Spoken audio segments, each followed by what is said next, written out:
What is up, you guys? Welcome back to my channel. Today we're going to be doing another story time, which, as you can see by the title, this story is about how my whole family found out I lost my virginity.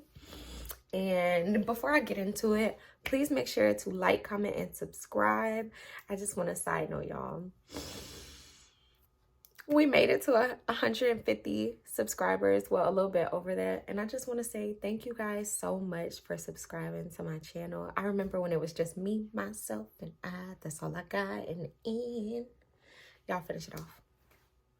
Y'all, I remember when it was just me and my 2 fake pages on YouTube. I just want to say thank y'all so much for subscribing. Thank y'all for showing me love, liking my videos, commenting. It really does help. But yeah, one day that 150 is gonna turn into 150,000. Let's get right into the story. So this story actually takes place back in the 11th grade when I had just started going to Grady High School, which is in Atlanta. And y'all, we had just moved from Greensboro, Georgia with my stepdad's parents, and it was country as hell in Greensboro, so we was finally moving back to the city. But when we had moved into this house, y'all, it was my stepdad's grandparents' house. Just a really old house, and it was super small. I think it was like a 3-bedroom, 1-bathroom house, and 2 of the bedrooms was already occupied. So me, my mom, and my stepdad and my sister all shared 1 bedroom. When I tell y'all we ain't have no privacy back then, the privacy had left the fucking group chat. Like, it was gone. And not only did we not have any privacy, y'all, back then my stepdad was so fucking strict. Like, he was so strict, y'all. He literally kept us on the shortest leash, me and my sister. We couldn't spend a night at nobody's house. We couldn't go to no parties, no kickbacks. We couldn't stay after school. We couldn't go to no football games, no basketball games. We couldn't do nothing. So when I got a little bit of freedom, I would, run wild with it. Like, I ain't never tasted what freedom was like. So I literally would go crazy whenever I would get some. The only time I could get some freedom is when I would hang out with my cousin at my aunt's house. And my cousin was 2 years older than me. And I literally would go with her everywhere. Like, if she was going to a kickback, guess who was going to the kickback with her? If she was going to a party, if she was going to a game, like, I literally, anytime that I would be at my aunt's house with my cousin, I literally was like her little Pikachu. Like, she was taking me wherever she was going. So just to give y'all like a little snippet of what was going on before this story time had actually taken place, I had just lost my virginity the summer before this school year. So the summer before 11th grade. And I had been at my aunt's house for the summer, and I was having the time of my life hanging out with my cousins. And I met this boy in the neighborhood next door to where her house was. And I had my first little boyfriend, which I had never had a boyfriend before. And I ended up sneaking out the house, and I lost my virginity to him. We ended up stop dating and all that stuff later on. But, that was my little summer boo. So around that time is when I had started dating Red, which, if y'all don't know who Red is, y'all have to go back to a previous story time. I think I named it Most Embarrassing Sex Ever, and it was like the introduction to how I met Red. So by that time, me and Red had been talking for about a month, and we had went on our very first date, y'all, which I was super surprised that my mom and stepdad let me go on a date with him, because like I told y'all, they kept us on a super tight leash. But they let him come over. They met him. He picked me up. He brought me flowers. He took me to a restaurant and then to a drive-in movie, and then he brought me back home. That's the short version of that. But I'll probably tell y'all a different story time on that, because that was a long night too. But yeah, so we had gone on our first date probably like 2 weeks before this story time. I had like this Nokia cell phone back then that had just broke, but it was real skinny, and it had a little tiny screen, and then the buttons. And you had to send messages, you had to keep clicking on the same button to get the different letters, y'all. And you could only play like Snake on it. And y'all, that phone was so fucking old. The buttons was falling off. Oh, y'all remember back then? It was a time back then. Y'all had to be there. I probably sound old as hell, but they still had like, they ain't had no damn beepers. I was about to say they still had beepers. They ain't had no beepers. They had floppy disks, CDs, DVDs, bootlegs. Y'all had to be there, y'all. It was a time back then. anyways, my phone had broke. And for me to be able to talk to Red, I had to call on the house phone because I couldn't text him. We went to 2 different schools at this time, so I literally went and see him. So the only time I could talk to him was on the house phone. Long story short. And my cell phone had just broke maybe like a couple days before the story time. So the only time I would call him is if my stepdad wasn't at home. Like as soon as my stepdad would leave, I get on the phone. He could be going to the gas station. I'll just call Red and be like, hey, because I didn't want my stepdad all in my business. Like it was already a little tiny house, little space. Sometimes he would be in the living room and me, my mom, and my sister would be in the room. But even like if I talked on the phone with him being in the living room, it was like he probably turned down the TV so he can listen a little better. Like he was just nosy. He was just always in my business. On this particular day, me and my sister had just got home from high school. And my stepdad and my mom had went into the living room to watch TV, which gave me and my sister the room to ourselves. So I was sitting there like thinking about Red because I hadn't talked to him all day. I didn't really want to call, like I said, because my stepdad was there. I had came up with a plan, y'all. I was just going to take the cordless house phone and go into the kitchen because at least I could have like a little bit of privacy in there. And I could see if somebody came into the kitchen to like listen in on my conversation. So I had, well, my grandparents was in a room. My parents was in the living room. My sister was in the bedroom. I was like, you know, I could just go have some privacy in the kitchen. So I grabbed the cordless house phone. I walked past my parents in the living room to get to the kitchen. And they seen me, but they ain't say anything about me grabbing the house phone. So I went in there and I literally, it took me like a couple of minutes because I had to look for Red's number because I had it written down. I ain't had no cell phone. So then I dialed his number and then, you know, when we started talking on the phone, we started talking about, you know, how his day was and how my day was and how was school and blah, blah, blah, blah, blah. And I'm in there, you know, talking low because I'm trying to see if anybody is going to come in there and try to listen to my conversation. But ain't nobody coming. So, you know, I start, you know, getting comfortable. I'm still talking low, but I'm having me a good time, y'all. You remember them house phone days. You literally keep changing positions on the chair. You got your foot up on the wall. I literally probably was sitting on the chair backwards, like just laughing, hee-hawing. He probably asking stupid questions. I'd probably ask him something like, what's your favorite color? He'd be like, red. What's the color of your nipples? And I'd be like, that's crazy. We started talking about, you know, how our date had went, how much fun we had.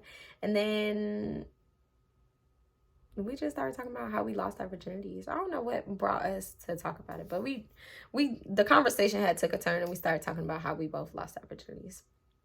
So I get into full detail with him and I'm whispering on the phone. Like I'm literally like telling him where I was, how it happened, like how I snuck out. Like we was just having a real deep, good conversation about it.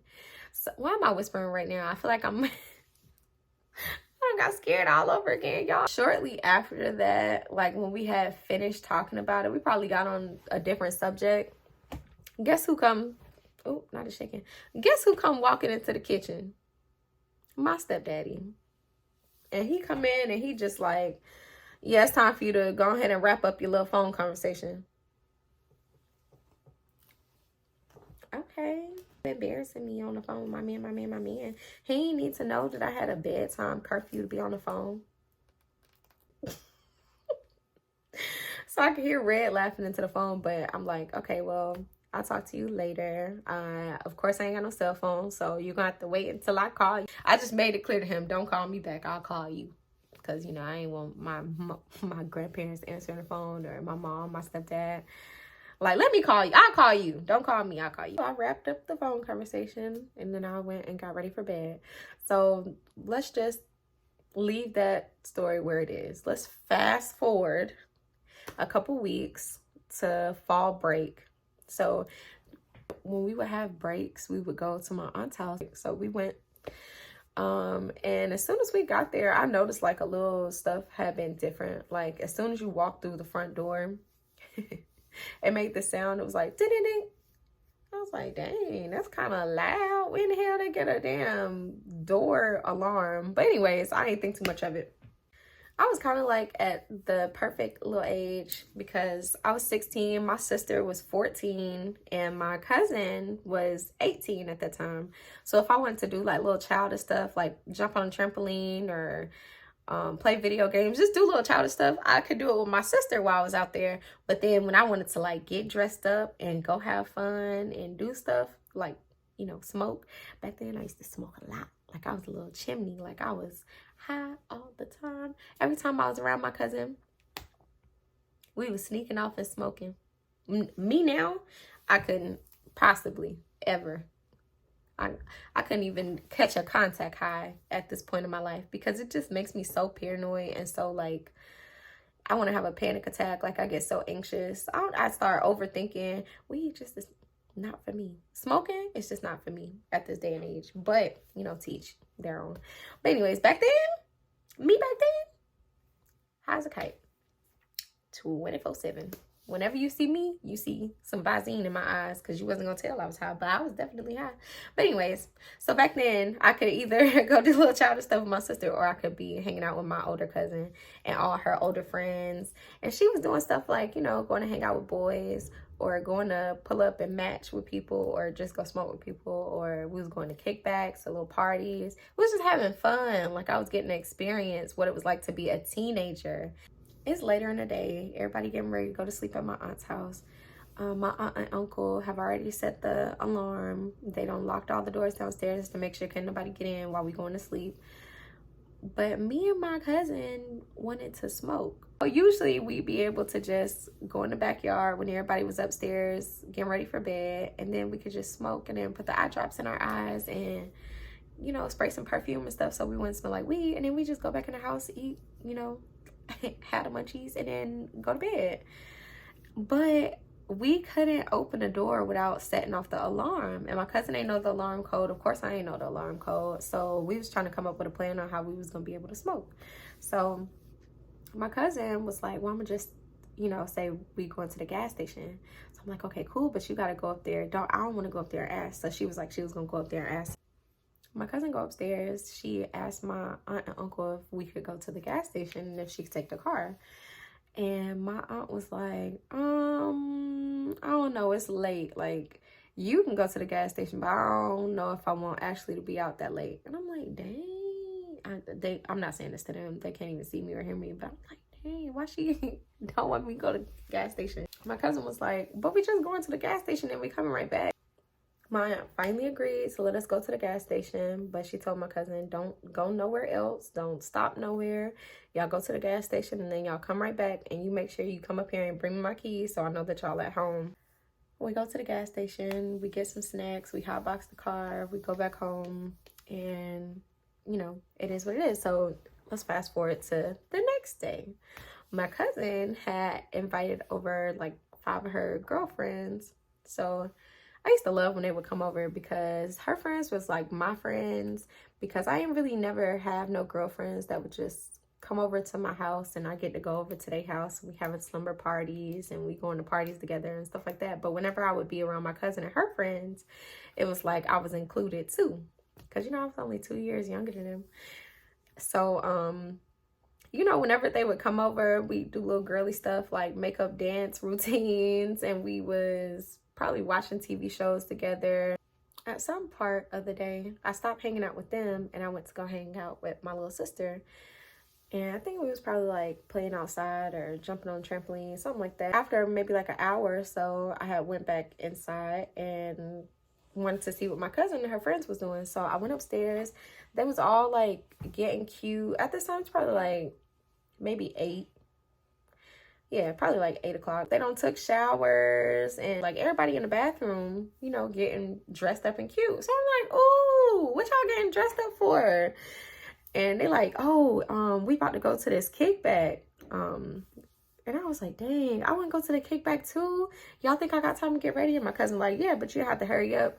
So I'm like, you know, trying to hurry up, get in the shower, put on some makeup real fast, do my hair, which my favorite little hairstyle used to be the little ponytail with like the little, y'all remember them ponytails? You just used to just fan them out, they sticking up on top of your head. Or y'all remember the hump? Yeah, I used to kill that fucking hump. I ain't had time to do no hump. But I probably did my hair in like a little bang and then did the little fanned out ponytail. That was the quickest hairstyle I could do. So yeah, I'm up there trying to hurry up and get ready. The girls start going downstairs, and I could hear my aunt in the kitchen, and she's like, oh, y'all look cute. Where y'all about to go? What y'all doing tonight? And the girl's like, we about to go to a kickback. And they just talking downstairs, and I hurry up and finish getting ready because I don't want them to be waiting on me. I don't want them to leave me, so I just go downstairs. And my aunt, she see me, and she like, where you going? I was like, oh, I want to go to the kickback with them. Can I go with them? And she like, nah, it's getting late. It's like 10 o'clock. How long y'all plan on being out? And my cousin was like, we're probably gonna be home by like 1 or 2. And my aunt was like, oh, nah, it's too late. You know, you're only 16, they're 18, so you can't really go do everything that they go do. And they're gonna be out late, and I don't want you to go. I was like, what? I can't go. We done went to plenty of kickbacks together, and we don't stayed out later than 1 o'clock in the morning. We don't have plenty of Four Locos by this point. I don't have maybe a shot or 2 in my life. I don't smoke plenty of weed. I'm an adult. Like, let me outside. I have a learner's license. Like, they gotta count for something. Like, why I can't go outside with my cousins? See, I'm trying to be outside doing ratchet shit with my ratchet ass friends. Like, this is not fair.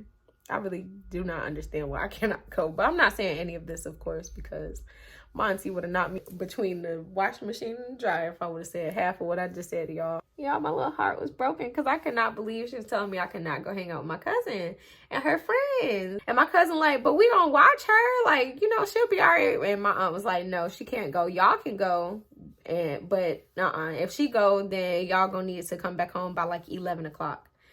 And they like, 11 o'clock? It's like 10 o'clock now. So by the time we get to the party, we're going to have to turn the kickback. We're going to have to turn right back around. So, of course, they're not going to take me if she says that we got to get back by 11. So they like, okay, well, we'll see y'all later then. They leave me, y'all. They left me. I was all dressed up with nowhere to fucking go. I was so hurt. I really could not, but I probably went upstairs and cried myself to sleep. I could not believe that I could not go hang out with the big kids. I gotta go upstairs and hang out with my bald-headed sister. No, I went hang out with my bald-headed sister. No, I'm playing. She ain't bald-headed, but I did not want to hang out with her. I wanted to go hang out with my cousins. But anyways, y'all, so I couldn't go. So the next day when I see my cousins again, because by the time they get home, I don't want to sleep and everything. Next morning, I'm still feeling a little heartbroken, but you know, it is what it is. I go downstairs and I see my cousin and her friends are in the kitchen and they making breakfast and they talking about how much fun they had last night and telling all these funny stories and like all these jokes that I'm just not getting because I wasn't there. So I'm feeling like the real little kid of the group now. So I just, like, I ain't got no attitude, but I'm just like, this is not fair. Like, I can't believe that I did not get to go last night. So it's like somebody was rubbing dirt into my wounds. Like, I'm already sad about it, and y'all had such a good goddamn time without me. I just could not believe it, y'all. So I'm sitting down there a little heartbroken still, eating my breakfast. And I guess my cousin could kind of tell, like, that I'm still, like, sad. So eventually she pulled me to the side after breakfast without her friends around. I'm like, yeah, I can't believe that I couldn't go. And she was like, yeah, I probably shouldn't be telling you this, but you know why you can't go, right? And I was like, why? And she was like, because you snuck out the house that one time. Why you think we got alarms now? I said, I snuck out the house when? And she was like, you know what I'm talking about. My mom said that your mom called her and told her that you snuck out the house while you was over here last summer and that you went and had sex with Red in the middle of the night. Like, this is the only place that I can go to feel like a teenager. If you can't go to Bella Noche's, well, where the hell can you go? Like, I do not understand. But it is what it is at this point. So eventually fall break ends, and me and my sister go back to our parents' house. We getting ready, you know, to go to bed because we got school in the morning, and my mom is in a room by herself. And back then I feel like I could talk to my mom about some stuff. Like, my mom was really kind of sort of ish, like a little, she was our best friend a little bit. Like, we could tell her certain stuff that we would never even think about telling our stepdad. So I was literally like, Mama. I just gave her that face and she was like, what? I'm like, Mama, how you know that I lost my virginity? And she was like, you lost your virginity. But she ain't saying it loud. She like kind of playing it off like, oh, you lost your virginity. I said, Mama, you think I don't know that you know that I lost my virginity? And she was like, how you know? And I was like, because you called auntie and you told her that I lost my virginity. And she was like, well, she had to know. And I was like, but how do you know? So she like, you remember that night that you was on that phone in the kitchen? And I was like, yes. She was like, well, your stepdaddy had grabbed the other phone and was listening to your conversation. And it's that stuff that I did not like from my mama, because if you knew that he started listening to the conversation, why you didn't tell him to get off the phone? Like, you just sat there and let him do it. Like, I just don't understand. And I could see if you just listened to a part of the conversation, then you like, hey, come on, stop playing. Like, get off the phone. Like, it might have been funny at first. Like, yeah, we listening to our conversation. Like, you sat there and let him listen to the whole conversation? The whole conversation, Mama? And it had to be the whole conversation, y'all, because if he would have clicked into the phone call at any other point, I would have been able to hear somebody get on the phone. Like, you know, back in the day when you had two house phones, you could hear when somebody else got on because it would sound a little different on the phone.